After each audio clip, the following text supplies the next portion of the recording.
Hello and welcome to Supposedly Fun. My name is Greg, and I've got my buddy Teddy here, who is not really wanting to be held up to the camera right now, but that's fine. We are here today to do a Friday Reads video. He probably won't stay with me for long because he's definitely got restless Friday energy. It is Friday as I'm filming this.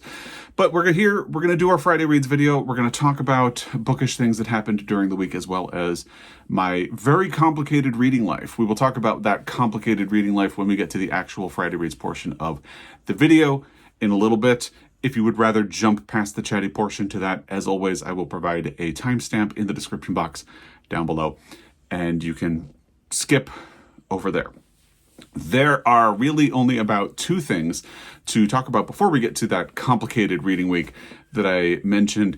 The first thing is that the Kirkus Prizes for 2024 were announced. If you're unfamiliar, Kirkus is a sort of literary magazine. They do book reviews, and I tend to enjoy following their reviews because I have found them to be at least fairly consistent and good indicators of quality. And it helps me figure out if I would be interested in reading something. So they do prizes every year for fiction, nonfiction, and young people's literature. And they basically look at all of the books that got a starred review in those categories and then narrow that down to, I can't remember if they do a long list. I think they do a long list and then a short list and then finalists. So let's talk about the winners. This is actually, it's been a while since I tried to do a Friday Reads with Teddy on my lap. And I think this is reminding me that it's really difficult to do this because he's situated so far back on my lap that my right arm is holding him. If I moved, he would probably fall or slide in that direction. So just makes it a little difficult. And I had forgotten about this. I think that's one reason I haven't had him in. Usually on Fridays, he's off doing some kind of an adventure with Joel, or Joel has just gotten home from work. So he is very attached to Joel, but he's here. Anyway, the fiction prize is not going to surprise you at all. It's James by Percival Everett. I am so excited to see what kind of a run this book is going to have. In terms of book prizes, in terms of best of lists, we are heading into the time of year when people are going to start announcing their best books of the year. I fully expect that James is going to be on a lot of those. It is on the shortlist for the Booker Prize. It is on the shortlist for the National Book Award, I believe. So it will be interesting to see what happens. It feels like James is the front runner for the Booker right now, with Stone Yard Devotional kind of the dark horse candidate who could steal its thunder. And if you watched my National Book Awards shortlist reaction, I speculated that it's probably between James or My Friends, or Martyr. It's probably between James and Martyr, and I feel like Martyr is going to take the National Book Award, but James has a really good shot. And then it feels like the front runner for the Pulitzer at this point, but we saw last year how that can go. And I wonder if this is a year where I definitely felt like after the 1-2 punch of Demon Copperhead and Trust the year before, it definitely felt like the jury for last year was going to go in the opposite direction. And that is ultimately what happened. Will they snap back and reward a popular book? I don't know, but it just is very unpredictable.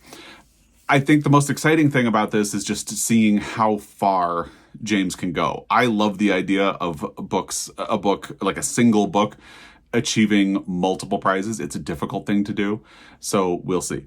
The citation for the Kirkus Prize is, in Percival Everett's audacious reimagining of Huckleberry Finn, Jim, the enslaved man who travels the Mississippi River with Huck, is revealed as James, who can write, argue with Voltaire, and speak in elevated English. This enthralling novel can be read on its own, but Everett has made it a necessary companion to Twain's masterpiece. And I think that gives you a pretty good idea why this is such a front runner. But it's not just the book. This doesn't just exist in a vacuum. People love to say that book prizes should only be based on merit, but Percival Everett has really been on a high. The Trees was a big contender for the Booker Prize and one of the most popular books of the year in which it was published. So he is sort of an ascendant author in this sphere. I'm going to hold Teddy up for a second because he is clearly restless and wanting to get off my lap. So I'm going to let you go. Say bye-bye to everybody. At least you got to see him for a little while. And there he goes. Let's talk about the nonfiction winner, which is Challenger, A True Story of Heroism and Disaster on the Edge of Space by Adam Higginbotham. And I'm going to move this now that I don't have a dog on my lap. Citation. Meticulously reported, beautifully written, and devastating in its account of an entirely preventable tragedy, Adam Higginbotham's book reveals the facts of a news story many Americans recall but few understand. The explosion of the Space Shuttle Challenger in January 1986, killing all 7 crew members on board. The author lucidly details the technical issues that led to the disaster, but more crucially, he shines a light on the human failings, as well as the bravery that were on display in this epochal event.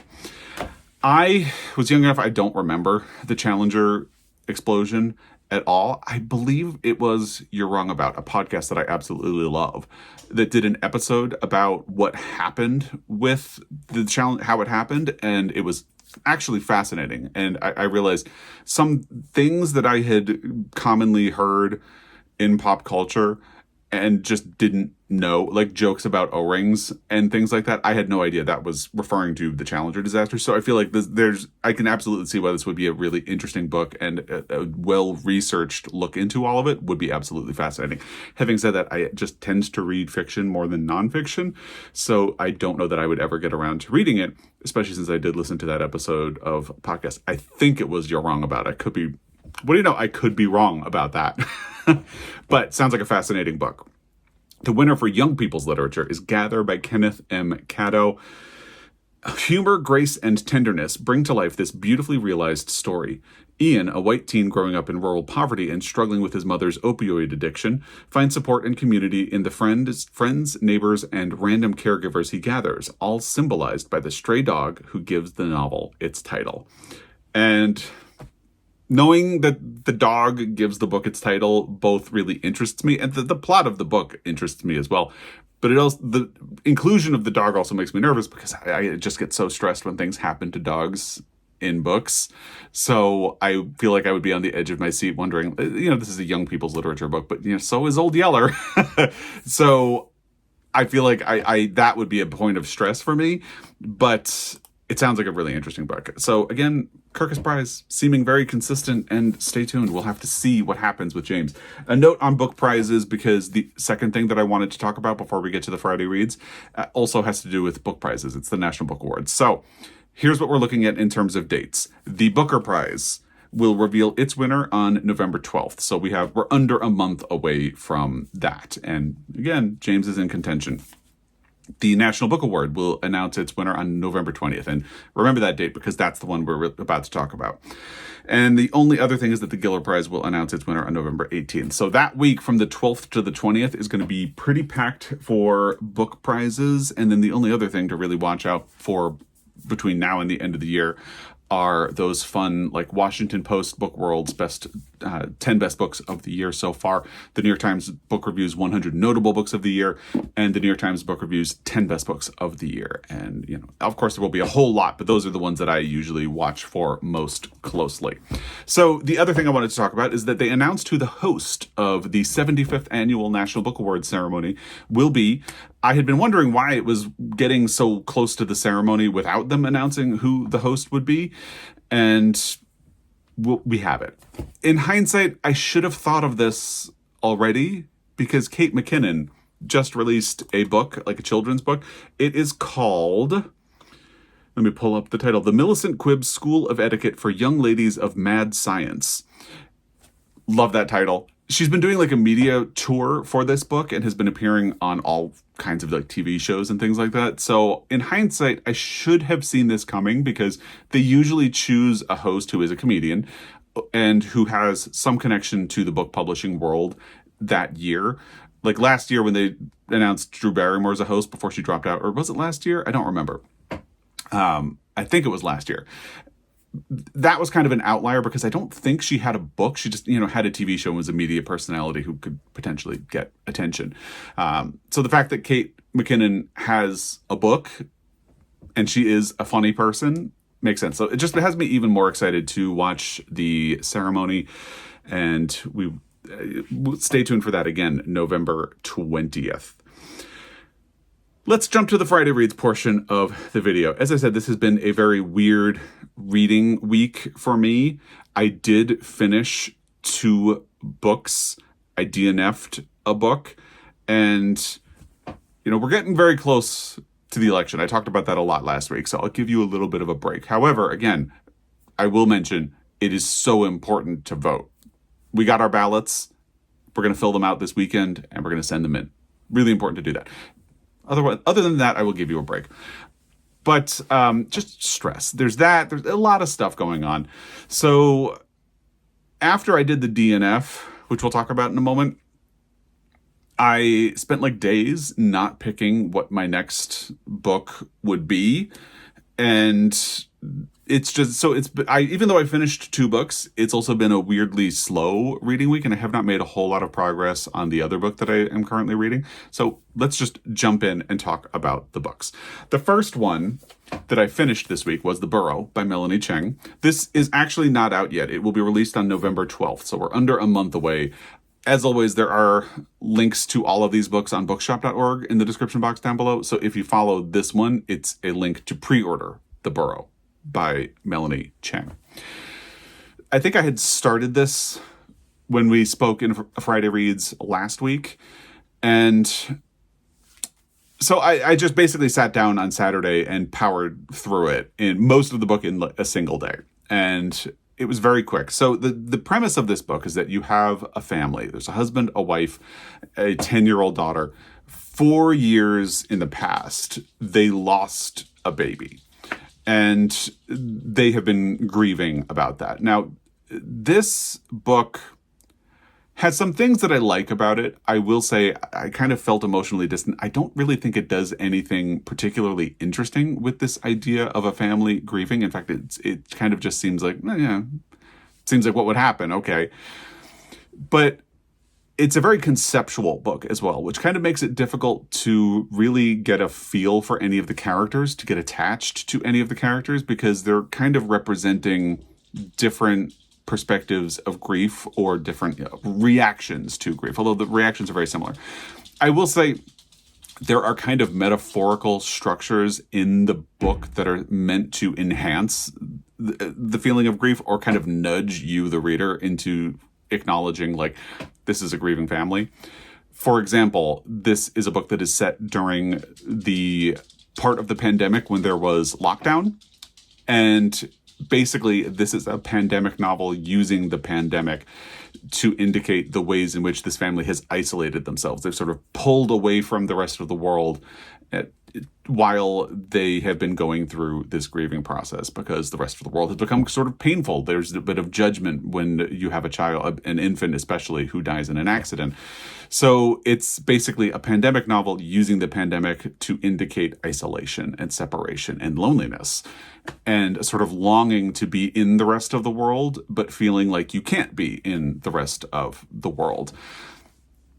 And I feel like me saying that sounds more interesting than how it feels in the book. There's also the fact that at the time of the baby's death, they were doing a renovation. The husband was doing a renovation on the house. He was the one doing all of the work. And it's sort of unclear on the timeline, because it almost sounds like he had started working on it after. But, anyway, point being, it was sort of interrupted and he never finished it. So the house is described as having a tarp covering the front of it. So from the street, that's kind of all you see, which again, it's kind of like, you see, it's depression. It's a metaphor for the family.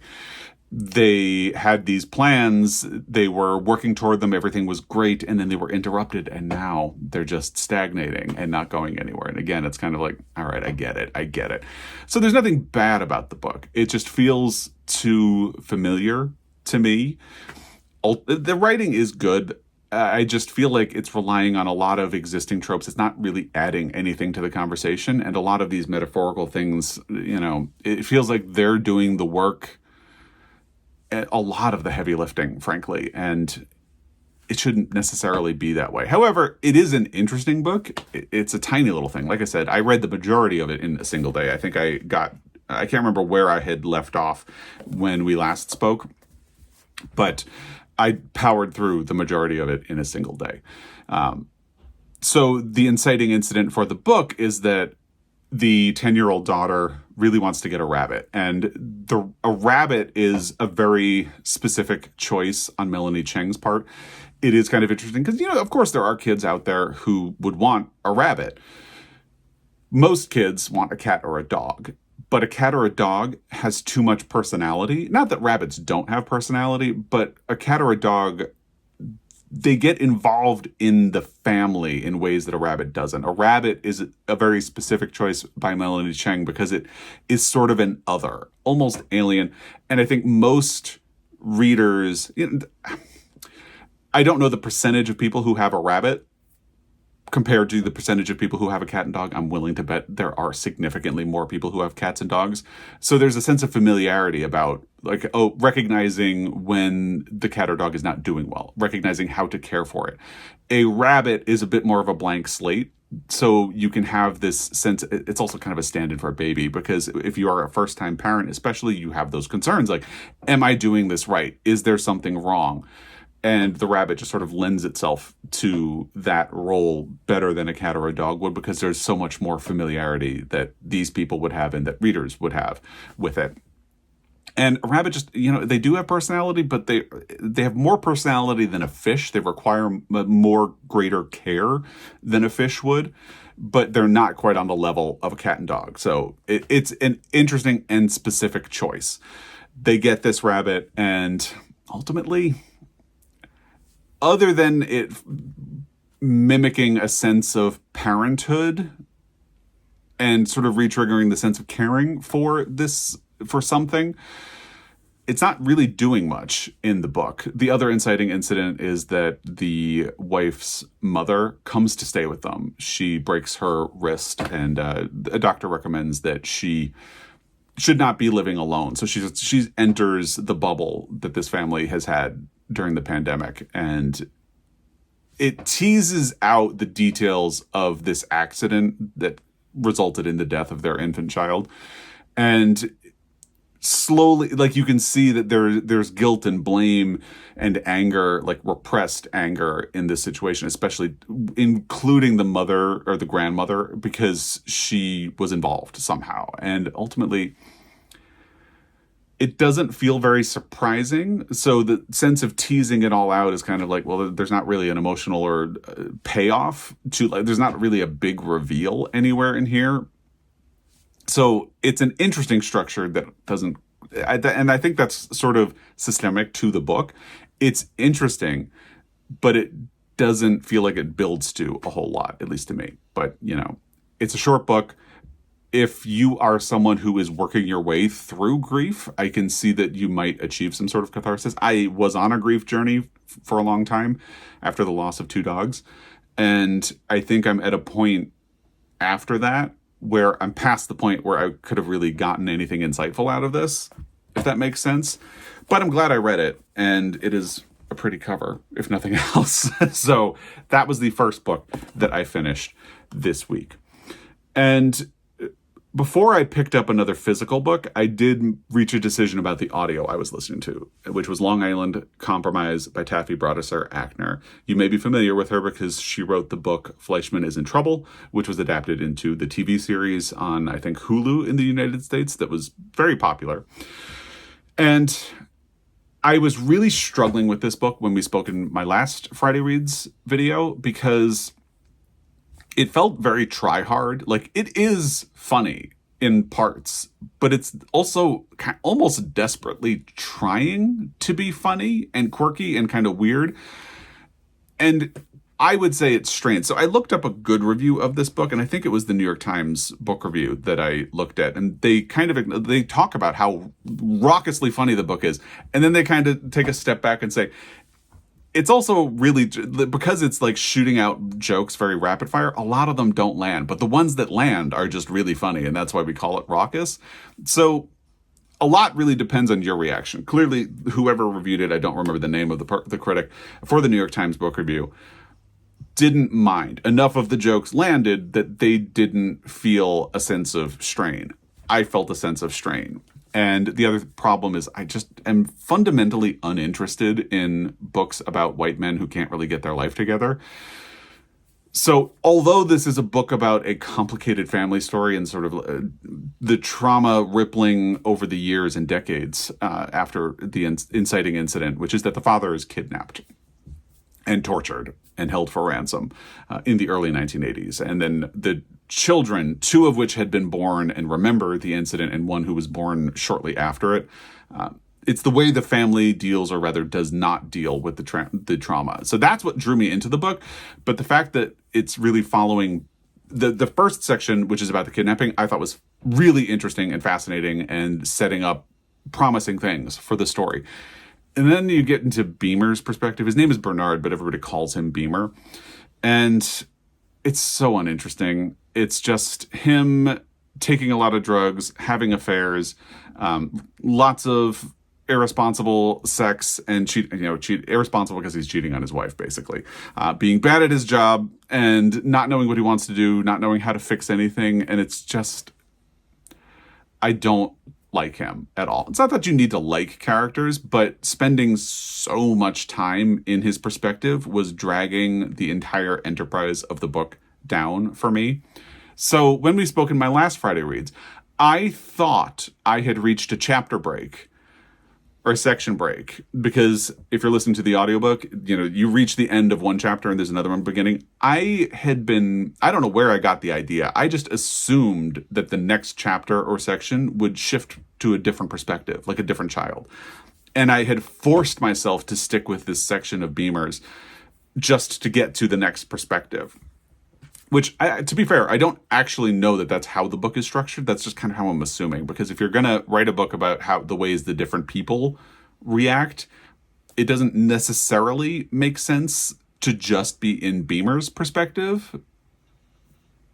But at the end of the day, I think on Monday, I started the next section of the book. I took the whole weekend to work my way back up because I just was like, I'm so uninterested.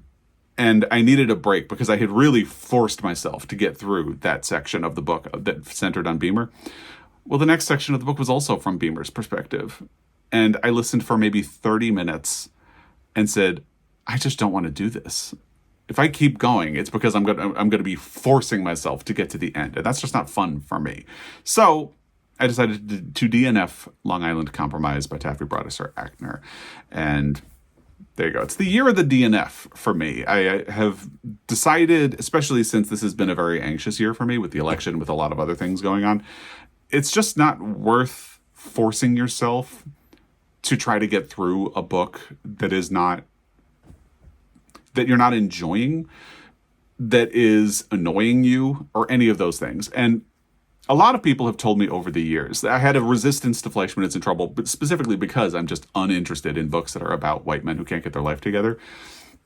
And people told me, you have to read it, but you have to stick with it to the end because the end subverts the rest of the book. And it's like, I don't want to have to get through a whole book to get to a subversion of the idea. Like, just give me a subversion. That's kind of how I feel about it, because it's a topic in a book or a type of character in a book that I just am not interested in right now.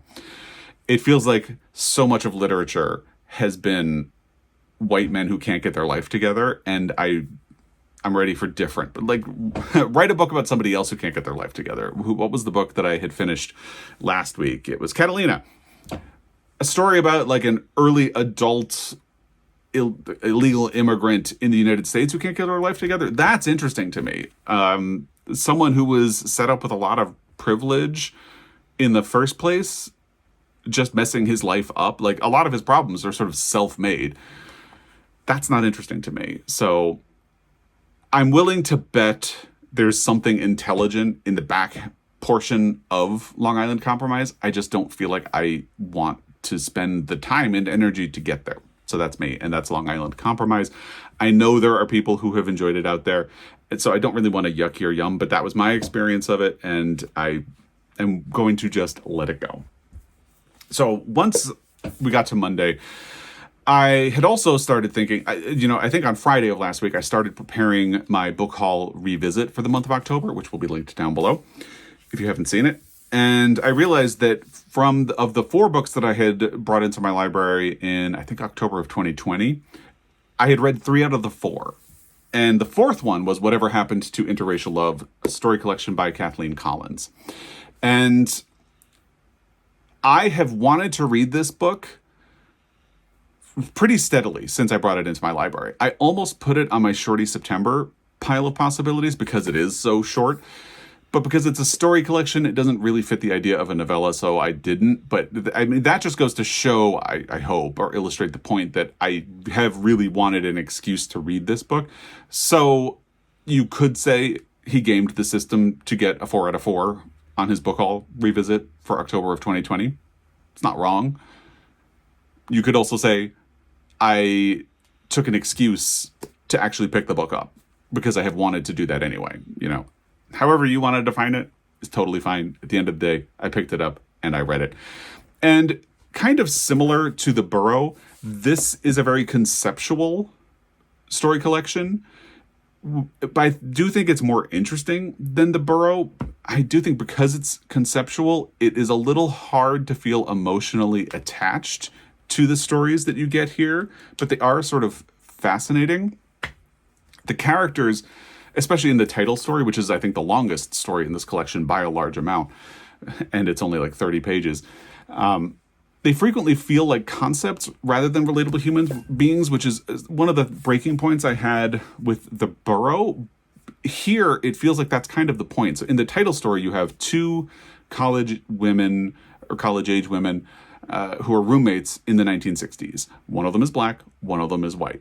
Each of them is dating someone from the opposite race. So the white girl is dating a black man. The black woman is dating a white man.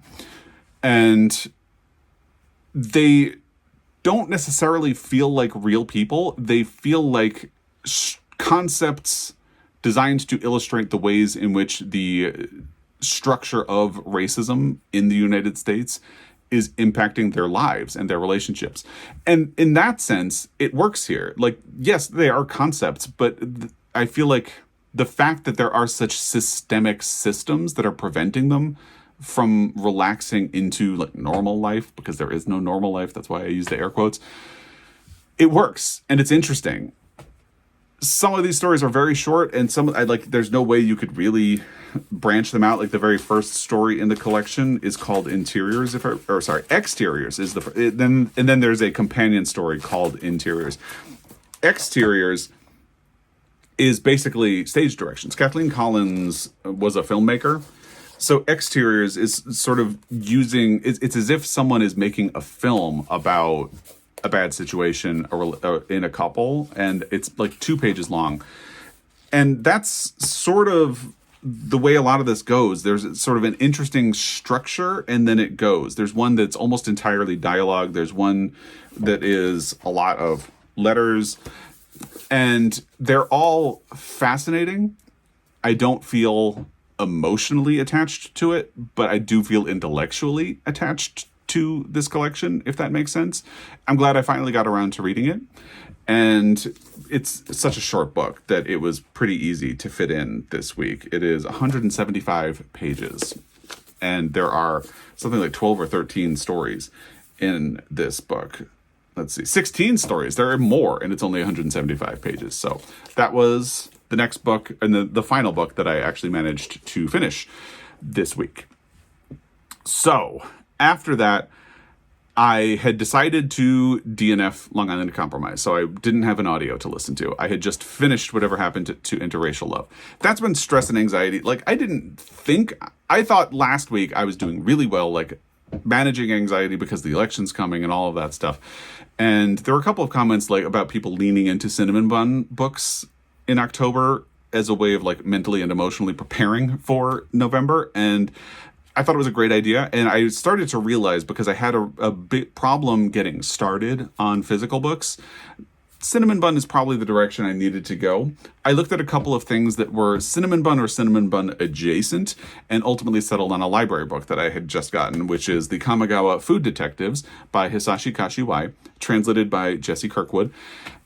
And this is about a father and a daughter in Japan who start a restaurant, and one of the services that they provide is if there is a recipe that you don't know the recipe, but there's a food that you love, and they will try to recreate the dish. So I've only read the first chapter. I think each chapter is about a different case that they have. And in that one, so the man who owns this restaurant is a former policeman. And another person who's a former policeman or detective comes and talks about how his wife who has died 15 years earlier used to make udon noodles, specifically nabayaki udon noodles. And he's finally remarrying, but his new wife's or future wife's udon noodles are different, and he just wants to have his former wife's noodles one more time so he can, literally move and change his life and embrace this new chapter. And they find a way to recreate the dish for him, which is fascinating. And it's a really interesting way of thinking about food that I really respond to in literature. Food as connection, food as memory, food as comfort. So I'm really intrigued by where this is going to go. And it's not just that they recreate the dish, it's that they also understand he has emotional attachments because he associates these udon noodles with his wife who is gone. He cannot have them anymore the way that she prepared them. So it's actually food standing in for grief in a way, which is really interesting and fascinating. And I can't wait to get further into this book. I think it's short and it feels friendly. So it's like exactly 200 pages. So that is what I settled on. And I might do something a little bit different once I finish this, because one of the books I had thought about is actually something of a thriller or a mystery book. So that might be what I do next, but no promises. So that is what I'm reading now in print. I dropped back into podcast land.